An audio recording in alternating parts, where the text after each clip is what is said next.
even water can be damaging to hair. And this is one that I think people may not realize at all. So every time you wet your hair in the shower, in a pool, in the ocean, whatnot, that actually weakens hair.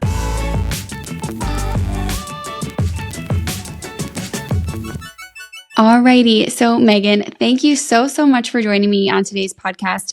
When I mentioned that I was going to have, such a strong mind when it comes to science and cosmetic formulation on the podcast, I had a lot of questions. So I know that the audience is really going to get a lot of value for this. So thank you for taking the time to kind of educate us all. I'm so happy to be here. Thank you for thinking of me. And I love talking about all things hair and skin science. So let's get in. Okay. So on that note, let's start with, what is your first hair care memory? Oh my goodness. Yeah, I've come a long way. So when I was a kid, I had like this curly hair, but I didn't know it until I was like a teenager. So I didn't know really what to do with my hair. And I just remember humidity was never my friend, and like different images from like my childhood where my dad was maybe not the kindest in how he referenced the aesthetic of my hair. But when I was in middle school or like almost high school, scrunching became a thing where you would put gel in your hair and you'd create like a little bit of a curl.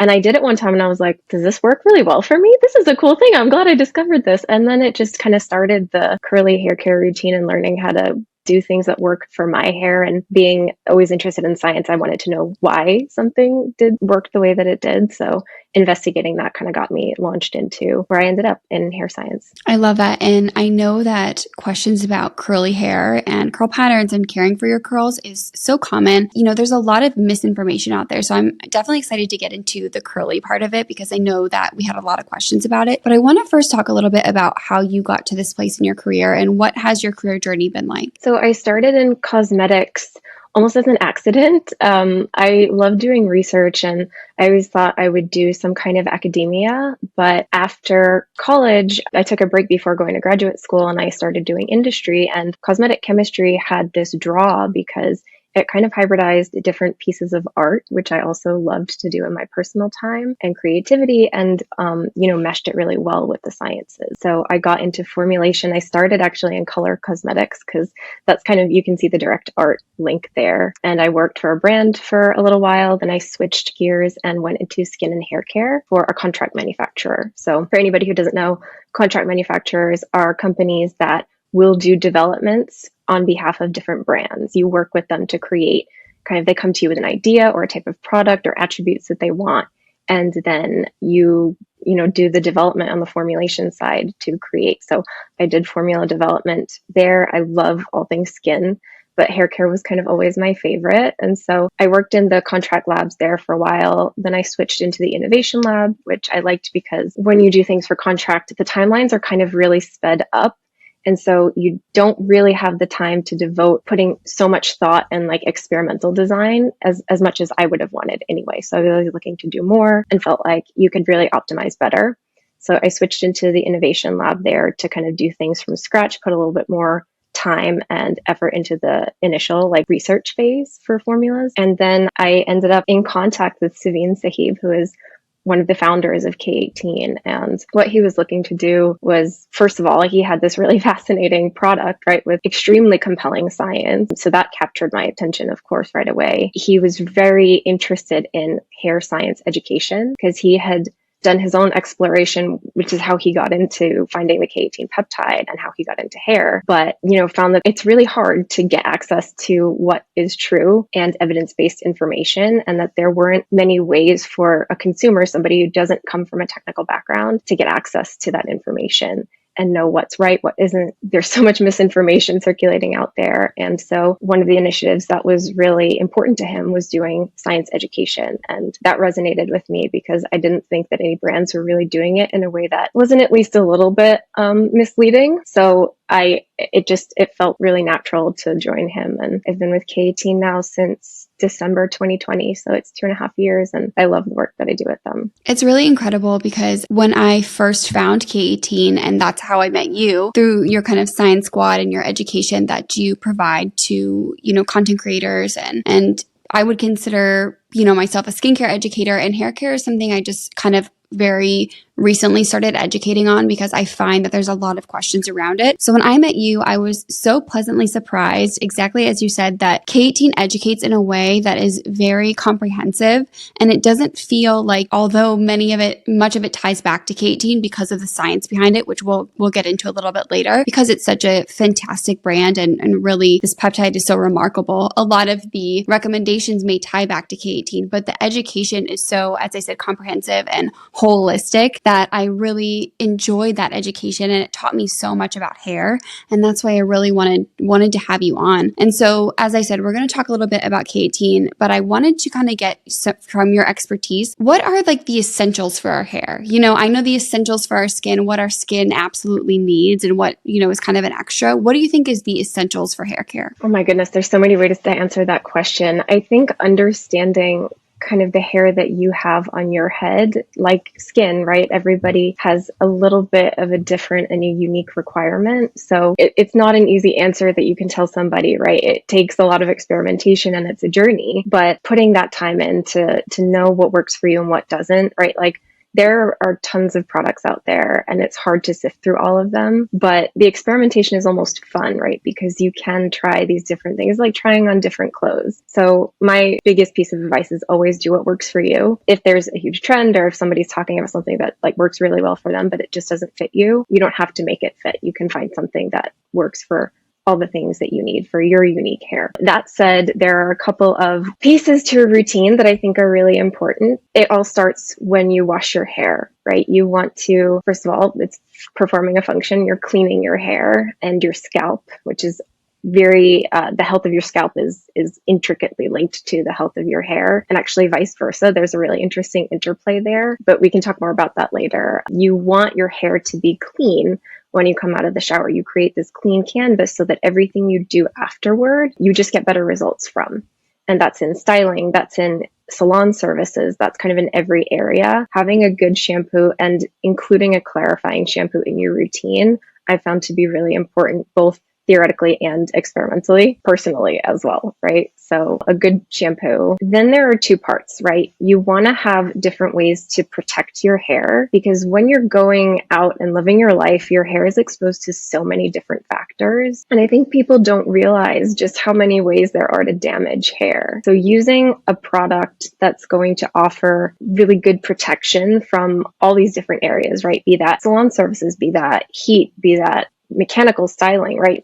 Just styling your hair with a brush, getting a brush through it, putting it into different styles. Even the environment has tons of sources of potentially damaging things for hair. So finding a product that has protection, and we can talk about kind of different strategies for that later, I think is really important, because hair, unlike skin, isn't living. So it's not like when you get a cut, your skin is going to grow back and kind of repair itself in that biological way. Hair isn't biologically alive, but it is chemically dynamic. So it can't necessarily stitch itself back together when it gets hurt, but there are different things that you can do. And that's kind of the lead into why the K18 peptide is so interesting. But you need protection to stop that where you can. Damage is inevitable, unfortunately. So no matter how good your routine is, there's always going to be something that happens to stress your hair. We can't grow hair to the floor, right? Like hair, it deals with a lot. And that's called, in the technical community, it's called weathering, what happens to hair as the fiber grows out and it's exposed to so many different things. So there are different ways to repair hair, right? Strategies that you can use to kind of help mitigate that damage in certain ways. And K18 is really the most authentic repair that I've ever seen on the market. And I've done a lot of hair formulations, but the technology is just incredible. Starting strong in how you're washing your hair, finding a way to protect your hair, products that you can apply to mitigate damage, and then a good product that will help you to some extent repair that damage, I think are the three most important things for hair. And what are some of those aggressors that might be damaging our hair, maybe without us even knowing, beyond the ones we know, like the chemical services, high heat, things like that? What are other things we're encountering in our daily life that are damaging our hair? So environment is really the biggest source, because nobody's living in an isolated bubble. People are going out. And so where you encounter different sources of potential damage are, even if you're just going outside, right? Sunlight, the UV in sun can cause pretty significant damage to the hair over time. There's different environments. So if you live in a city, you also have pollution to contend with. But even people who live in more suburban or even urban areas, right, there's pollution coming from cars and automobiles on the road. It's not just factories and other things that you would expect to be a little bit more concentrated in a city. But even water can be damaging to hair. And this is one that I think people may not realize at all. So every time you wet your hair in the shower, in a pool, in the ocean, whatnot, that actually weakens hair. And so it puts hair in this more vulnerable state where it can take damage more easily. There was a trend when I was younger of like wet styling hair, like putting a hot iron directly onto wet hair. And I saw something on social, like it's coming back now. There's another tool that's trying to do that. And I was like, no, do anything you want. Please do not do that, because I don't care what anybody says. There's no way to quickly take hair from wet to dry without damaging it, because you're forcing water molecules out from the inside of hair. If you think about that, doing it really quickly, right? It's like boiling water. And so this water vapor is trying to really, turn into air and get out of the hair. And it's kind of crashing through that protein structure that makes up hair. On its way to get out of the hair, it's doing damage. The other thing is that water can have, outside of just being wet, right, and loosening the protein structure, it has different elements to it that can be bad for hair. So one of them is pH.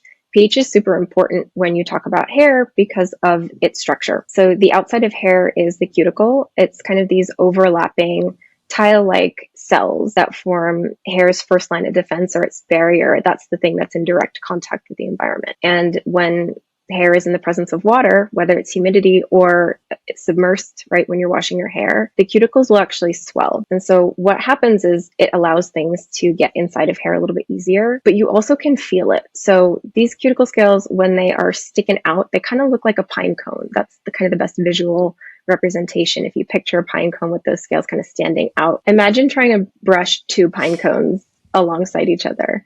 That's a lot of friction. And so what can happen is hair will get really tangled. Hair is going to stick on each other. It's going to feel stripped. It's going to ultimately, right, when you're trying to drag a brush through it, you're kind of not relenting. So breakage, the cuticles can chip and catch and snag on each other, and they can chip off.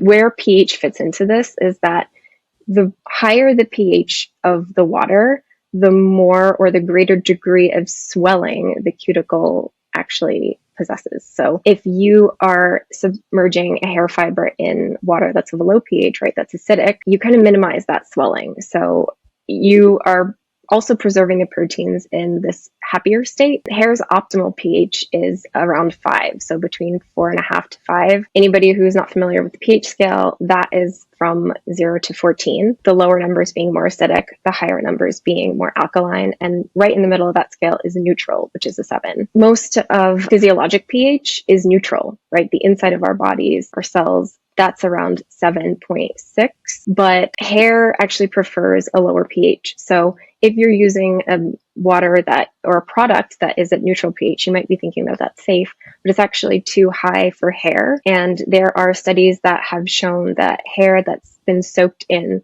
lower pH solutions are actually more resistant to damage. So in DSC or calorimetry, you basically heat the proteins until they denature or break down. And the hair that was incubated at the low pH degraded at a much higher temperature than the hair that had been soaked in neutral or alkaline pH. Now, the other thing, right, is that those cuticles are swelling. So it's not just mechanical damage that can happen. It actually lets color. So if you get dyed hair, if you dye your hair, those color molecules have more access to the water and they break down and they leach out of the hair. So higher pH also removes color if you color treat your hair a lot faster. Contrary to popular belief, shampoo is not the thing that leaches color or fades color. It's just water itself, and water accessing those dye molecules and breaking them down slowly.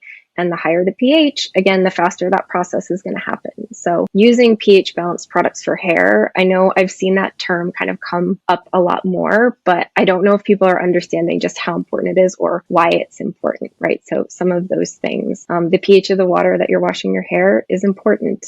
And most pH, at least within the States, falls in the range of 6.5 to 9.5. So all of it is higher than hair's happiest pH. And it's important to use products that are low pH because they help offset that extra cuticular swelling, that extra exposure and that extra weakening of the hair. A pH of 9 is really pretty high. Many people are washing their hair, however frequently they're doing, exposing it to that high pH, and that's not good for your hair. Now, water has one other sneaky culprit that can do bad things for your hair, and it's the presence of different metals and minerals in that water. So some people, actually most people, I think in the States, have hard water. And what hard water is, it contains a high amount of calcium and magnesium salts. So just those two specific metals in a really high amount, and you can actually feel it. So I've always lived in New York City, and we have relatively soft water. But when I would travel upstate to other states or even out of the country, like I can feel when the water is hard, it has this texture to it. You can see it in your home, right? If you have hard water, you're going to have that lime scale, which is the white kind of crusty stuff that's sitting on your faucet or maybe your glassware. If it's sitting on your glassware that's been exposed to water, right? Think about what's depositing on your hair. So hard water makes hair feel really gritty and textured and dry, right?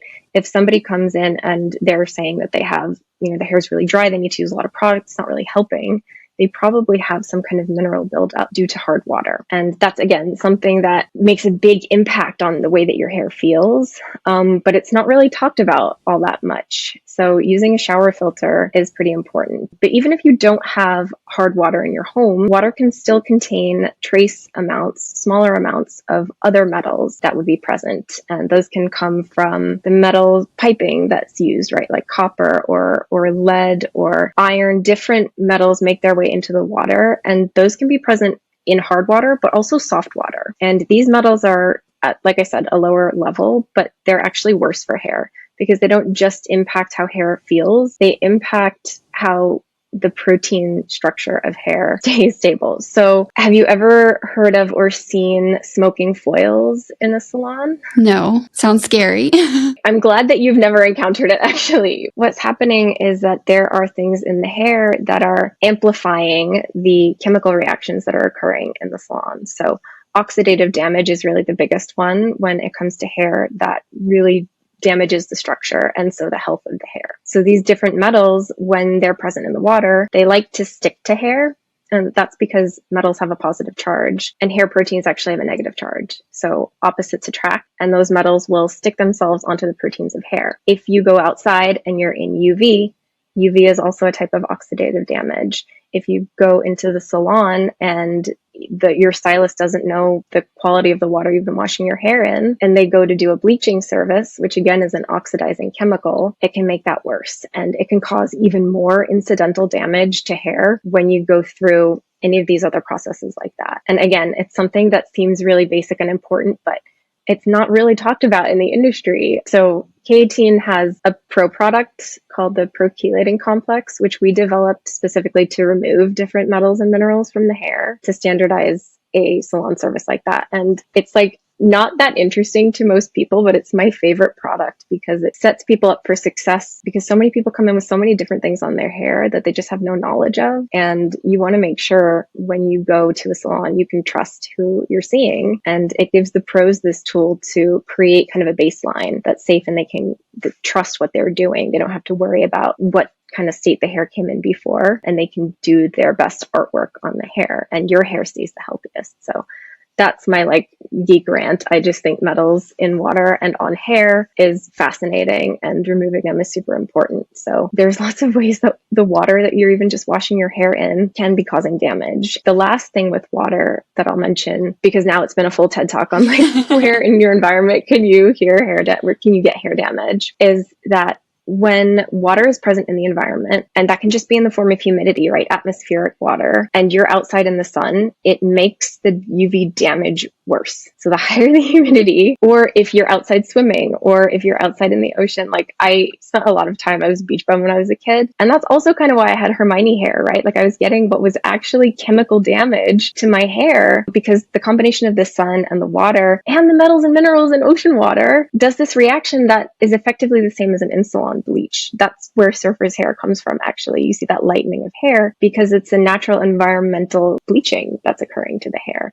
and the damage that goes with it. Wow. I have so many follow-up questions. My mind is a little bit blown right now. I feel like we could do 5 episodes and learn so much. So a couple quick things I thought about. Do you recommend, so let's say someone is seeing a colorist they've seen for years and years who doesn't happen to carry K18. Do you recommend that they do? I personally love K18's detox shampoo. It's my absolute favorite shampoo, let alone clarifying shampoo. Do you recommend that they maybe do that at home before? And then as far as like conditioner, should they leave their hair without conditioner before they see their colorist, or what would you recommend? That's a really good question. I think a lot of people kind of have this belief that you should come into the salon with dirty hair before a service, but that actually doesn't serve the stylist best. One of the reasons that this myth kind of propagated was because the processes that occur in the salon, those chemical processes, can be really damaging. And so having a little bit of natural oils on your hair or product on the hair could serve as this kind of minimal protection barrier so that those chemicals aren't doing, I guess, as much damage. But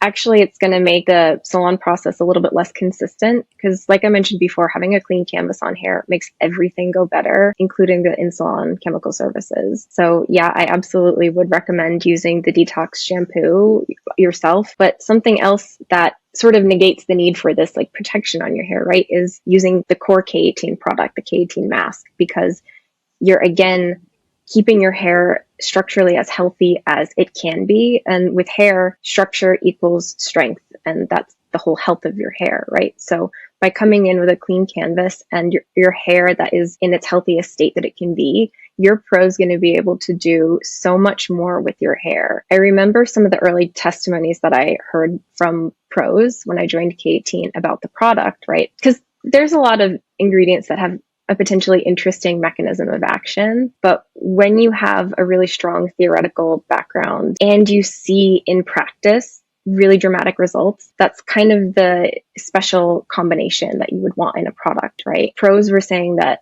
for things that they used to have to turn people away for, they would come in with this really damaged hair. They'd want a crazy color transformation and they couldn't do it because if they did, the hair would just break off. They were able to do services on these clients and they would be able to push the hair further because it was just more structurally resilient. And so it can last through the damage that occurs during a salon service. And then you also use it after, right, to supplement any damage that did occur. So having that holistic routine before you go and see your pro, even if it's the same person and they're not using K18, which they should be, you should tell them about it. But even if they're not, there's things that you can do as a consumer to make sure that your hair is ready to go when you go into the salon. I love that because I think I liken it to, before I'm doing a laser on a patient or something like that in office, I have certain things I'd like them to do the 6 weeks prior. I want them to be on a retinoid early on so we can upregulate that collagen. And these things, it sounds like it's very similar. We want your hair to be in its best quality before you're going on and doing some of these more damaging services, because that's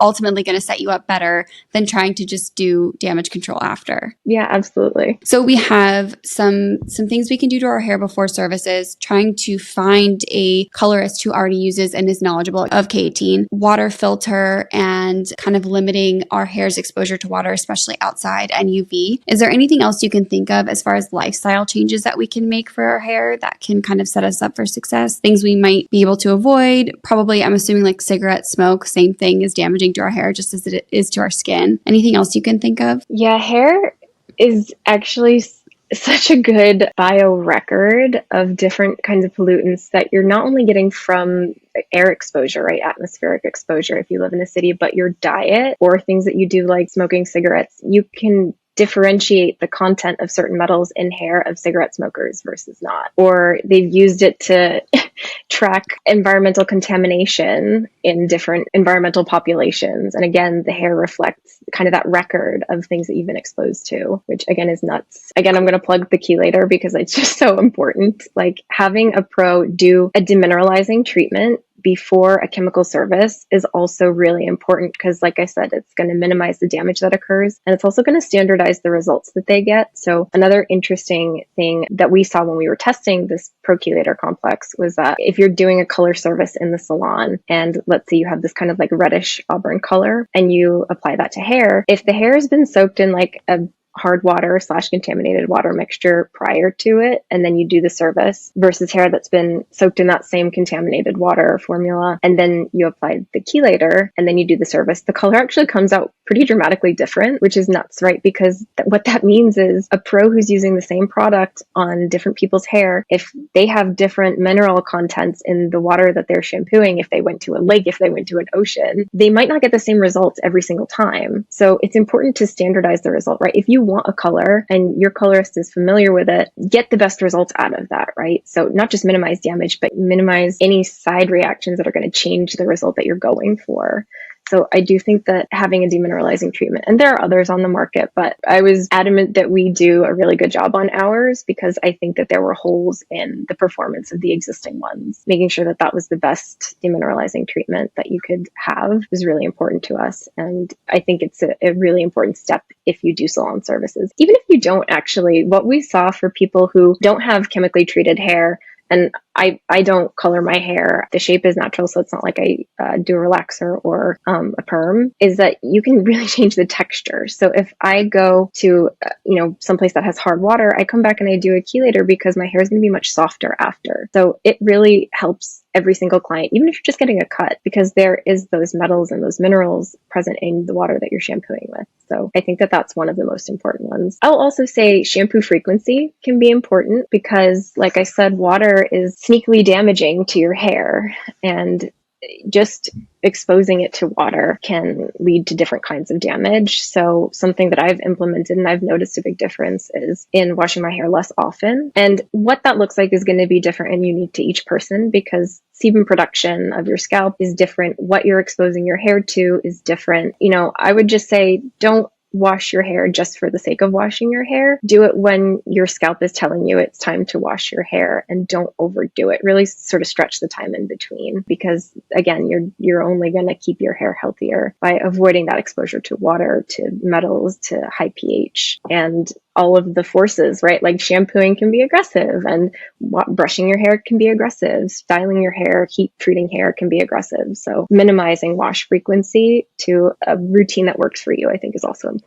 And what about those rare cases where someone really does need a daily wash, because they have so much sebum production at the scalp? What can they do to their hair to minimize the damage of the strands with that shampooing frequency? So I would say two things. One is you can pre-treat the hair before you go and get it wet. And there are different products on the market for this, but it could be as simple as using kind of a hair oil and applying it to the ends or the lengths of your hair before you get in the water. What that's going to do is block a little bit of the water or slow its penetration in, because water and oil don't mix, right? Oil typically repels water. And so if you put a layer or a barrier of something hydrophobic, like an oil, water repelling, on your hair, it's going to kind of slow water's progress inside. It's actually the inside of your hair. I mentioned the first layer, the outside of hair being the cuticle, but the cortex of hair, which is the inner part, is made up of these long intertwining fiber proteins. It actually looks a lot like a rope, kind of they intertwine and twist together. And it's that center of the hair that gives hair its mechanical properties. And what I mean by mechanical properties is strength and elasticity. So when the proteins on the center, on the inside of hair, take damage, that's when you're going to see increased breakage. So that's a really compromising state. So again, protecting the hair is important because you want to protect that inside of your hair if you want to see growth, if you want to minimize breakage. And another thing that you could use, or look for in a product that you're using as a pre-wash is coconut oil, because there are certain proteins and lipids in coconut oil that have been demonstrated. And again, I'm referencing studies to help protect the hair and minimize protein loss during a washing. So that's one thing you would want to do, is protect the hair before you actually get in the shower. And the other is make sure you're using low pH products. That's a low pH shampoo. That's a low pH conditioner. Those are low pH styling products that you're using. Unless you can't avoid it, go for something that's got a pH of around 5, 4.5, 5.5. That's just going to keep your hair a little bit more protected from the higher pH effects. Actually, it will help your hair bind less of the metals that are present in your water. Because, like I said, hair proteins are net negative charge. So there's more of those negative charges. The higher in pH you go, the more negatively charged hair will be. And the more damage you have on your hair, the more negatively charged it'll be. So there's more potential binding sites for those metals. So if you keep the hair at as low a pH you can. Even if there are some metals in the water, less of them are going to hold on to and absorb into the hair. So pH is super important if you can't avoid a wash. This episode is brought to you by Current Body. Hair thinning is by far one of the most common concerns I see in clinic and that I hear from you all. Hair thinning affects both men and women, and it happens when, for various reasons, our hair follicle spends less time in the growth phase and more time in the resting phase, causing an increase in hair shedding. This might look like a widened part or thinning at the sides for women, or a receding hairline and balding at the crown for men. This is something I've personally experienced after having my first baby, and I'm always looking for non-invasive solutions. The Current Body LED hair regrowth device has been shown to offer 66% more hair growth than with supplements, topicals, and lasers alone. This FDA-cleared device uses the clinically proven wavelength of 640 nanometers to increase blood flow to the follicle and extend the growth phase for newer, thicker hair regrowth. The device is really futuristic looking, and you just wear it on your head like a helmet for 10 minutes a day. It's completely painless, comfortable to wear, and you can multitask while using it. It's also Bluetooth enabled, so you never even have to turn off this podcast. You can get 15% off your Current Body purchase with code CBAMY at checkout.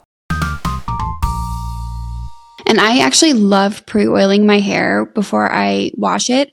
Can I usually avoid doing that on the days that I'm using the K18 peptide, the mask? Can I do both? Can I pre-oil and use the mask, or should I skip the pre-oil on days I'm going to be using the mask? The routine that I would recommend in that case is always protection is good for skin and hair, right? You always want to do something preventatively than retroactively. So I would say go ahead and oil your hair before you get in the shower. Also, showering your or washing your hair at the end of a shower is good too, which to me, when I started doing that because of K18, I was like, this is weird. It feels weird, but it helps because you're minimizing that contact time with the water. So if you wash your body and you do whatever else you need to do, and then at the end, you're like, okay, wet my hair, do my shampoo, condition it if you want. If not, skip that and go do, out of the shower. It shrinks the amount of time that water is going to be exposed to your hair. So that's a big one. And it's become so ingrained in my routine that I didn't even think of it at first. But if you're looking for ways to keep your hair healthier, that's a good one. But back to your question, oil the hair, use the detox shampoo, because we designed that shampoo to be able to remove pretty much everything from hair. It's the trifecta. It gets rid of sebum, natural oils from your hair, which, if it's good at getting those oils, it's also going to be good at getting external oils. It's good at getting product off of the hair, and products that are meant to last through multiple washes on the hair, this shampoo can get off. So it's good to get product off hair. And then the last one is the metals and minerals. The detox shampoo actually can chelate certain metals like copper and minimize them on the hair. So it's getting anything that would interfere with K18's performance off of the hair. So oil your hair, do your detox, get out the shower, and go on ahead with your mask. I would generally what I recommend is pairing the detox shampoo before you do the mask treatment, just because that peptide works on the inside of hair. And if you have anything that's sitting on top of the hair, it can block its way in and the effectiveness of the product. That's a great routine and very simple. It's really easy to follow and, very efficacious. As I said, I am obviously a huge fan of the K18 peptide. That mask is such a staple in my routine. I recommend it to everyone I see who comes to. I don't, blindly give this advice. I'm not telling people their hair's damaged, but if they come to me with, complaints that their hair is damaged, I always recommend the K18 mask. But I would have to argue that the detox shampoo is honestly a close second for me. I loved it so much more than I thought I was going to. So it's such a fantastic product. Talking about curly hair, because I know you said you get a lot of those questions too, that routine, right? The detox shampoo and the K18 mask has been really game changing for, from what we've heard from a lot of people who have curly or curly coily or even wavy hair. And I can speak to some of our team's experience, but we have an educator. Her name is Alethea. She's a curly coily specialist, and she is just such a wealth of information. I love working with pros, which I don't think I've said it yet, but they're my favorite people to have conversations with, because when you look at hair from a theoretical perspective, you have the theoretical scientists, right, who are understanding why and doing experiments to learn how things work. But there's also experimental scientists, right? And stylists, pros, colorists are the experimenters of the hair world. They're working with so many different hair types and so many different experiences and seeing how things work in practice that I just think scientists and stylists have the most fascinating conversations. And so many of the people I've talked to who are pros will say something that they've observed or that they experienced. And I'm like, that makes total sense, complete sense, because that lines up with what I would be expecting on the theory and how I would expect hair to work. So Olivia does a lot of curly coily transformations, and her favorite product I think is the detox shampoo as well, because there are so many things that can affect curls. Curly hair is interesting because it's shaped a little bit different and it clearly impacts how the hair is behaving, right? But mineral buildup, I'll say it again, hard water is going to impact curls. It can elongate them, it can make them crunchy, it can make them dry. So getting that off of the hair by doing something like a chelating or demineralizing treatment is going to transform how your curls feel. Getting all the product buildup that can happen, or oils that are weighing hair down and again potentially elongating hair, can stop you from getting the results that you want from your curls. And then finally the K18 peptide, because it's restoring the structure of hair, it can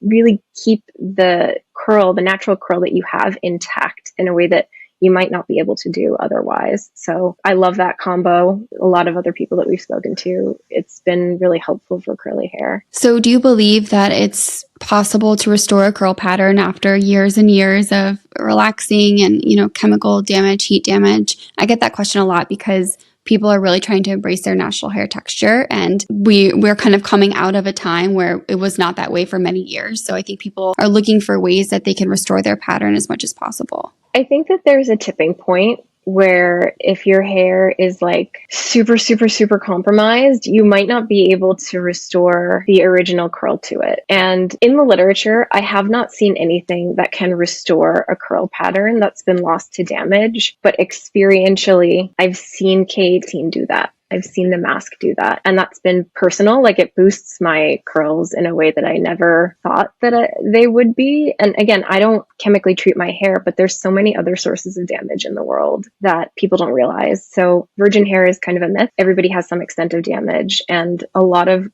curly haired or coily haired people who've used K18 have seen that kind of revitalization of the curl pattern. It's more dramatic for hair that is damaged, right? Because if you've heat styled your hair, or if you've chemically styled your hair and then you use this, a lot of people have seen that curl pattern revert and it's brought back, which I think is, to me, the most interesting feature of K18. It's just fascinating because I haven't seen any other product that's been able to do this. The disclaimer is that we haven't tested it, right? We haven't done a publication or a third-party study to confidently say, like, yes, this is going to revert your curl pattern. But anecdotally and personally, many of us have had that happen, and it's incredible. That's really exciting. And to speak on something you just mentioned, actually, one question I get very often about K18 is, should I still use it if I don't have quote unquote damaged hair? And my answer is always, if you're looking to improve the quality of your hair and it's within your budget, I say everyone should use it. And that's because something that you taught me, and that's that even brushing your hair damages your hair. Living damages your hair. So we all have hair damage, even if it might not be the typical bleached kind of broken off damage that we're used to seeing. We all have some level. So we should address it if we want the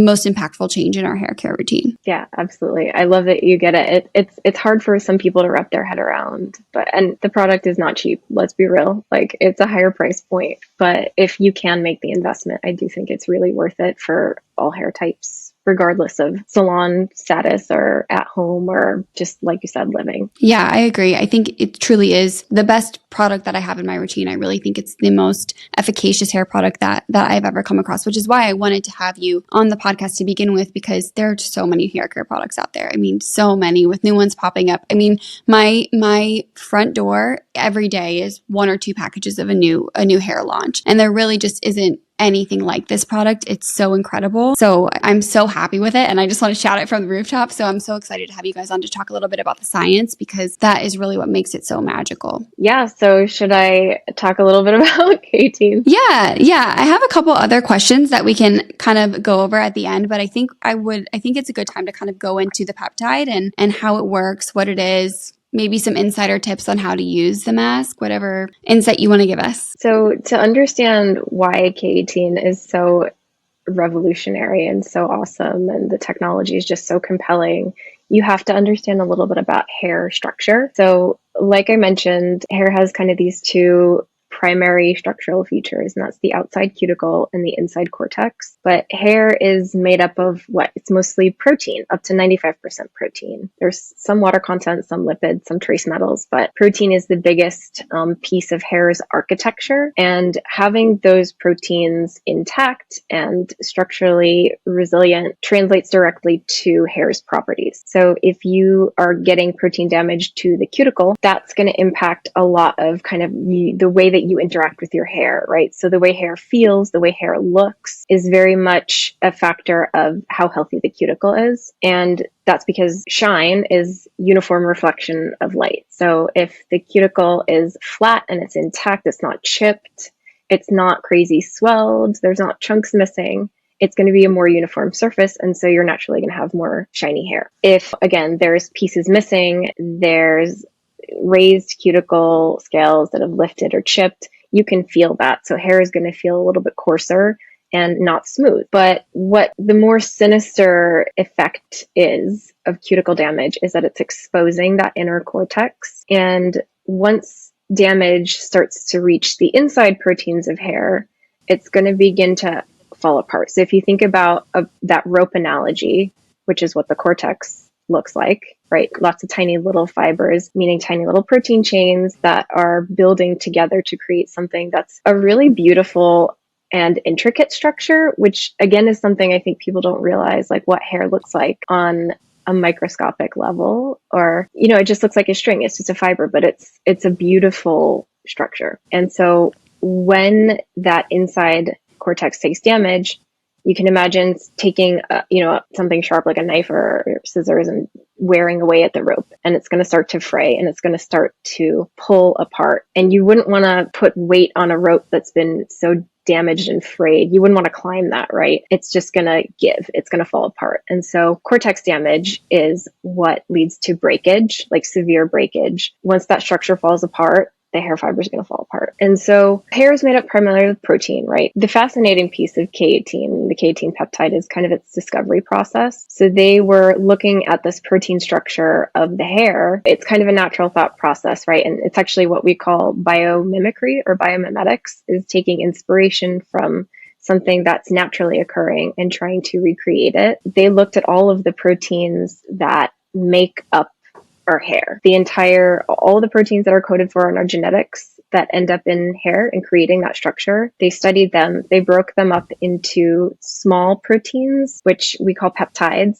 Peptide is just a small protein. And they scanned all of them for how well they were able to integrate with and bind to hair proteins. The ones that were the stickiest, let's say, or the most enduring, they further screened for the ability to recover mechanical properties lost to damage, right? So once that inside protein architecture starts to fall apart, which can happen through chemical services, environment, like we talked about, so many different ways, you really compromise that protein architecture, that structure. And so you compromise the hair health. But the K18 peptide was the sequence of all of these that are taken from the actual building blocks of hair that was able to go in and reintegrate with and restitch that protein structure back together to create renewed structure and renewed strength. So it's been optimized from our hair chemistry and biology to be kind of the best solution. Applying protein to hair is not necessarily novel or new, right? There are plant proteins that you can put on your hair that help to reinforce. There are keratins, right? Extracted keratins, which are the proteins that are the primary form found in hair, and you can put them on. But when you take keratin, the inky keratin, and you're applying it to hair, what that means is it's just one of a class of proteins. But protein structure, for any organic chemists or geeks out there, it's very, very specific.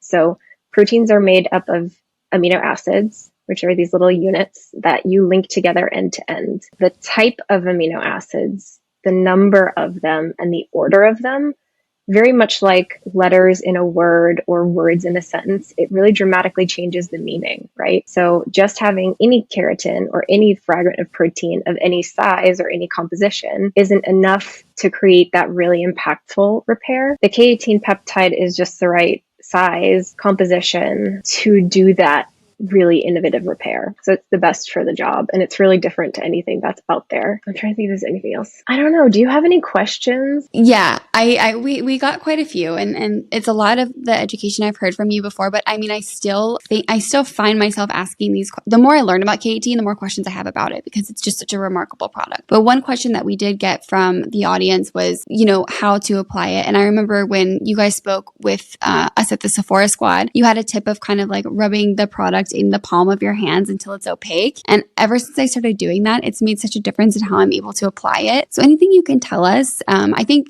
because it's a new product category, really, it's a new class of product. It's maybe there's some confusion on how to use it, even though the education from the brand is incredible. I think people often are confused by like the no conditioner piece and all those things. So any little tips that you can give us on how to get the most out of the mask or any of the products would be helpful. So I think relevant to that discussion is kind of where K18 is working. And I've alluded to this, but I'm going to say it outright. K18 stitches those proteins on the inside of the hair back together. A lot of traditional hair care and cosmetic chemistry and formulas are doing surface modification. Surface modification, what does that mean? Like I said, the cuticle and the health of the cuticle impacts how hair looks and how hair feels. And so the strategy of the industry has been to modify how hair looks and how hair feels. So you make it effectively more manageable by coating the hair in things like oils and emollients, right, which will help it to feel smoother. It's going to reduce friction, so it's going to make it easier to comb, to get any kind of styling tools through it. And it's creating, like, oils are shiny, right? So you create a more uniform layer. You're covering up those gaps or those chips or those breaks or lifts in the cuticle and the proteins, and you're creating this kind of artificially uniform layer. So hair's going to also look shiny. And actually, the way that existing products can claim hair strengthening is still by doing surface modification. Because if you imagine that exposed pine cone, right, and you try and drag a comb along the side of it, it's going to catch and it's going to snag. And you need more force to pull it past. And that increased friction, it's going to cause breakage. But if you coated that in something like the homemade slime or oils or honey or something like that, right, that's going to cover up the different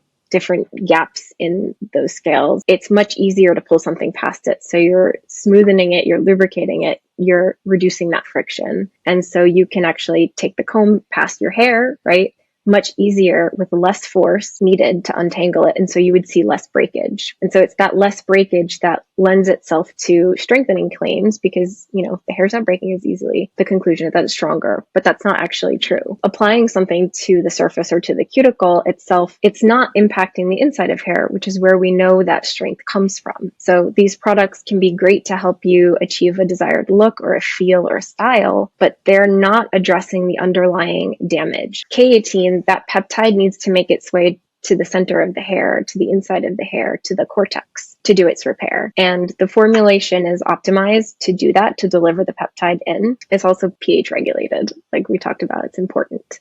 So if you have things that are big polymers that are going to sit on the outside of hair, or oils, they can effectively block some of the peptide from getting inside. And so that's why we recommend you wash your hair and then you skip the conditioner, because conditioners are filled with those things that are going to coat and protect the hair, but also potentially block that really differentiated repair that the K18 peptide is capable of doing. So making sure that your hair is that clean canvas is really the most important piece of using the K18 mask. And then there's user experience, right? So I know people who have curlier or coilier hair, it's hard to apply just a little bit of product, and this mask a little bit goes a long way. And we're not just saying that. The more textured or shaped your hair is, kind of the more product we like to throw on to make it easier, like I mentioned, to detangle, right? Because it's going to coat and allow you to manipulate it easier. But what I do is, because my hair would not want to detangle, like with nothing on it, with no conditioners, I put conditioner or detangler on in my hair first thing when I wet it. I detangle it like that, and then I go in with my shampoo, and then I get out of the shower, I towel dry it, and I apply the K18 mask. So I'm doing a little bit of that work up front to make it more manageable for me to use. I also have really long hair, so it's not maybe as coily or curly as the hair types that are out there, but that was a pain point for me that I found this workaround to solve. And then applying just a little bit is hard, right? Just getting it to apply uniformly over so much. Like, there's a huge surface area to hair, which again makes it really different than skin because there's the surface of all of those individual fibers on your head. And that trick of pumping out the product and then rubbing it between your hands until it kind of soaps up, right? You see it turn that opaque white. It allows you to place it and kind of see where you're putting it. And so it doesn't just get sucked up by the hair. You know where it's going, you know where you need to hit. And it's also, you're thinning out the layer. So you're just applying a little bit to each area, which extends it a lot more, right? So you don't have to use too much product. And you can't really over apply the peptide. It's made of the same stuff as your hair, and it's going to find damage, it's going to repair damage. And if you don't need it, it's not really going to do much, but you can over apply the product, the formula. And so if you apply too much of the mask, it might start to feel heavy. It's not a very conditioning formula. Like actually some of the things that I've seen online are people like, oh, it's just a conditioner. Like it's not the peptide doing anything. Like it'd be a pretty crappy conditioner if it was just meant for that. Like it's not really lubricating. It's not going to add super shine. It's not meant to hold a style. It's just meant to be that serum that you're applying for the health of your hair, and you don't need a lot. So if you have short hair, you might be able to even just use half of the main size pump or one of the smaller mask size pumps.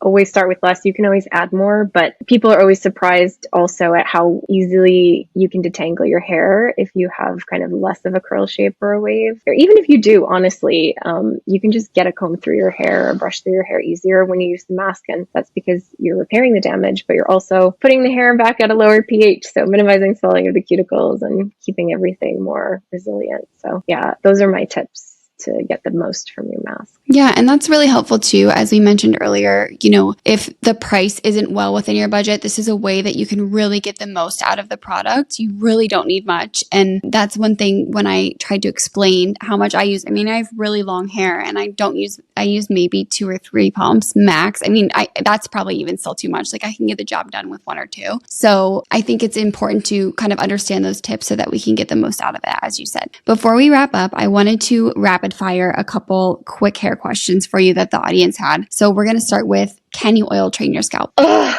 that's a question everyone wants to know. It's really hard to give an answer because the literature is almost kind of a little bit conflicting, right? And that there's not a lot of things that impact sebum production, but there are a couple, and the ones that are most well known for doing this are regulated as drugs, right? Tretinoin, spironolactone, which is oral, those are known to impact sebum production. But things like products, some of the actives that I've encountered and even used have like a little bit of data that suggests that they can impact it a little bit, but training your scalp, changing the environment, it's biologically complex, right? So somebody might see something that they're just hitting the right combination of factors that it is having a biological impact. But the same person who's doing similar things, or a different person rather, that's doing similar things might not see the same results. So that's kind of like a yes, no. There are known things that can impact it, but just by showering less frequently, perhaps, or using different products, I think that genetic and biological factors are always going to be more dramatic than a product. That's a really thoughtful and helpful answer. That's probably the most thoughtful answer I've heard on that topic, because usually it's just like a no, it's not possible. So I really appreciate your insight there. That's really helpful, because you do anecdotally find those people who say that they have been successful in, oil training their scalp. So that makes sense why we might have those outliers based on your answer. Okay. I'm glad that you think so. Sorry, I'm going to add one thing to that. Yeah. And I think that not the most satisfying answer to be given like yes and no, but evidence-based science is very nuanced, and there's rarely a hard answer. And people who are giving you a totally yes or totally no, that should maybe make your bullshit meter ring a little bit, right? Because science isn't really that way. We're always learning new information, and data might be telling us one thing at a certain point, but that can always evolve later. So at this point, data is conflicting, but we could always learn something new or find something different later down the line. So I just think that nuance is really important in any scientific discussion. Yeah, it's incredibly important. I think 90% of my answered comments on Instagram are, it depends. And then I kind of go on, because that's just the reality of science, of skin science, of hair science, of science in general. And my friend Susan always says that if you're getting like a blatant yes or no answer, or someone's just scoffing something off saying it's not possible, it's kind of a lazy answer, right? Because there really is so much data out there on many of these topics, and it's takes time to comb through, number one. And number two, it's always changing. Science is always changing. We're always finding out new things. So it's important to keep an open mind and understand that nuance. So I really appreciate that answer. Yeah, I love that. One more rapid fire question. Do you think protein overload is possible? Or I guess, what are your thoughts on this protein overload movement? This is another nuanced answer, right? In the literature, there is nothing to suggest that protein overload is a phenomenon that's actually happening. I have a hypothesis as to what people are identifying as what protein overload is, but it's not been tested. We're coming up with a plan to do a little bit of development on this. But K18 is a startup, right? So over the last 2.5 years, I've had to do a lot of, you might not necessarily get to do. You're seeing different things that a formulator or an education scientist or product developer, right? And so I've had to deal with consumer complaints or troubleshooting a lot, right? I've gone on these calls with people, and if they were reporting that they weren't getting results or that they were having the opposite of what the peptide is designed to do, right? They were seeing breakage, lines of protein overload. 9 times out of 10, it was someone that had hard water, and they had maybe traveled to an area that did, or they had moved recently and the water supply was different. And my suspicion is that what people are identifying as protein overload, right, that brittleness or stiffness or breakage of the hair, is actually different factors manifesting. So a combination of maybe hard water making your hair stiffer and more brittle, or product buildup, or the two combined, which again reinforces to me, because if you're applying a product, even if there's some need to really have that clean canvas of hair to reset it every once in a while, that hair is blocked and you have a bunch of scraps, back element of proteins, right, stacking up on the hair. Hair is made up of protein. If spilled on top of it, I don't know if we're allowed. If you have a lot of ish speckled on top of your hair, like products and salts and minerals and whatnot, and then you apply more product on top, it can create kind of but I don't think that protein overload itself is possible. It hasn't seemed that way cast on the surface of the hair, right? So that's my theory. It needs to be tested, always giving the disclaimers way in any of the tests that we have done. But as to what the culprit actually behind it is, that's the working theory. I love that. Another really thoughtful answer. And I think anytime we see these trendy terms or these issues that were not seemingly an issue for so long and now all of a sudden kind of are, it always makes us think what could actually be going on here. And I think that's, maybe one of the detriments of social media is kind of hopping on the bandwagon of these issues. We see this, in skincare too. It's just sometimes all it takes is a few people who have their own theory, and then, it's confirmation bias, and you're reading these stories and you think, oh, that's what's happening to me too. And so it's always helpful to have a scientist on here to actually myth bust some of those things. So we really appreciate that. And I want to end with, what is your most underrated skincare tip? Something you don't hear people talk about, or maybe something that can be so easily changed in our routine. I know you've given quite a few in this episode, but what would you say is the most underrated? You said skincare, but hair care? Hair care, yes.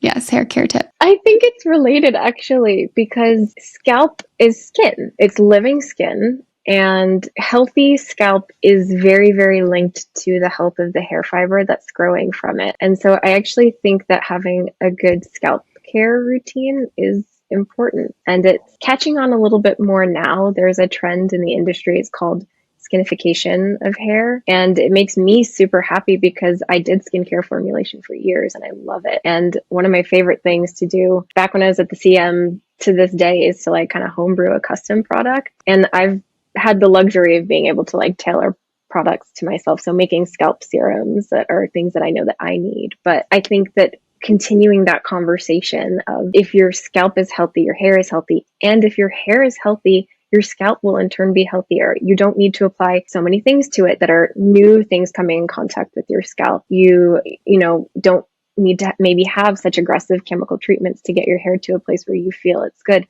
if your hair is healthy, you're just going to need less. Less is more, and your scalp will be healthier as a result of it. So making sure that from root to tip, your hair is feeling good, your scalp is feeling good. Only shower and wash your hair. No, shower, please shower, but only wash your hair and your scalp when you need to. And I think that a lot of problems will also self-solve, but have a holistic routine. Don't just look at it from one angle. The scientist is always like, how many different ways can we look at this and incorporate a routine? And I think that looking at things from different ways, understanding why or digging into why something is happening that you're experiencing, I think can really help too. So that's my 2 cents. Absolutely. And what's next for K18? Is there anything exciting coming down the pipeline that you can share? Oh my goodness. I don't know what I'm allowed to share, but I will say that K18's innovation team is really looking for continuing new and impactful technologies to leverage even beyond the K18 peptide that you might see in the next couple of years. That's so exciting. As I mentioned, this is truly one of my favorite brands, and it's that innovation. It just really excites me. I get so hyped up about it because it's something so new. As I mentioned, you guys kind of created a category beyond what cosmetic chemistry has ever been able to do before. So I just can't wait to see what you guys do. And thank you so much for taking your time to educate us. We only got through 50% of my questions. And it makes me so happy because you provide so much information. I can't wait to listen to this episode over and take notes and change my hair care routine even more. You've truly changed my hair. Your education has changed my hair. And I've heard from so many people who I've recommended K18 to that are just so pleased with what it's done for them. So thank you for coming on and sharing a little bit about it with us and hair care in general. I really, really appreciate your expertise. We'll have to do a part 2.